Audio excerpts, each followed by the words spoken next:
48 hours after black players break white QB's back for standing for Anthem, Chiefs star sent sick message to furious fans.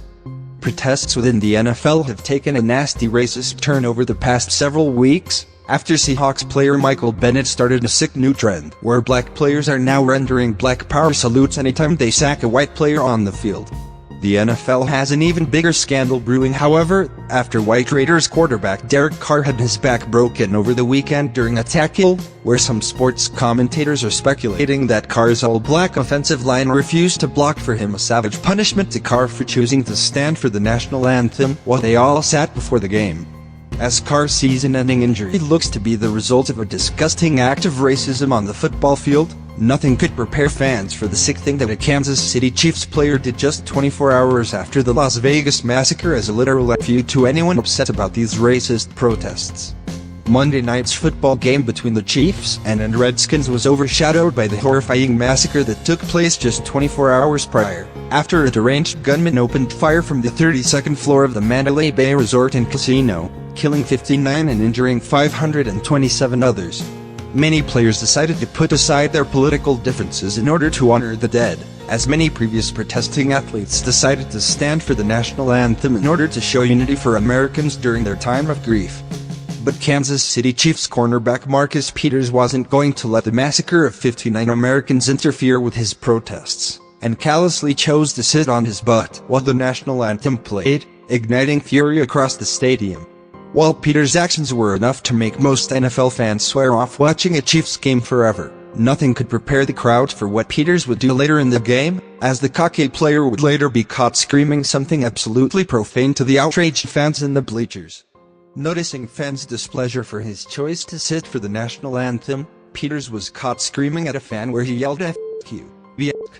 before slamming his helmet onto the ground like a petulant spoiled child. The incident was aired live on ESPN, and millions tuning in immediately caught Peters' sickening message to all NFL fans offended by his anti-American antics. Unfortunately, this wasn't the end of these racist players expressing their hatred towards their outraged former fans. As fed-up Americans have been burning their jerseys as a new way to counter-protest the NFL, Pittsburgh Steelers linebacker Vince Williams took to Twitter and told his former fans not to bother ever coming back. "If you burned your ass, don't buy it back, # bandwagon closed."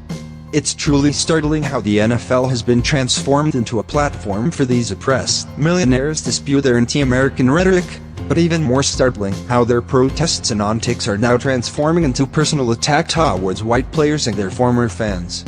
Are Americans seriously going to keep supporting an organization whose black players celebrate white players being sacked by rendering black power salutes, the very same gesture that black hate groups have used for decades to proclaim their superiority over the white race? Are Americans seriously going to support an organization that allows black players to intentionally let their white quarterback be tackled in order to teach him a lesson about standing for the national anthem, which appears to be what took place during the Raiders-Broncos game over the weekend? As we exposed earlier this week, white quarterback Derek Carr now has a fractured spine after one of his black teammates allegedly said that Carr could stand alone on the field, since he chose to stand alone for the national anthem. Are we seriously going to sit back while these racist athletes scream "F you" at fans who are outraged over players refusing to honor the massacred victims of Las Vegas? The lines are clearly being drawn in this country, and you can choose to support these anti-American racist athletes, or you can be on the side of Team America. But if you choose to support the NFL, just remember that you're supporting athletes who disrespect our cops and soldiers, and putting money straight into the pocket of an organization that allows disgusting acts of racism towards whites to continue on the football field. Thank you for watching. Like, comment, share and subscribe MK Entertainment Daily.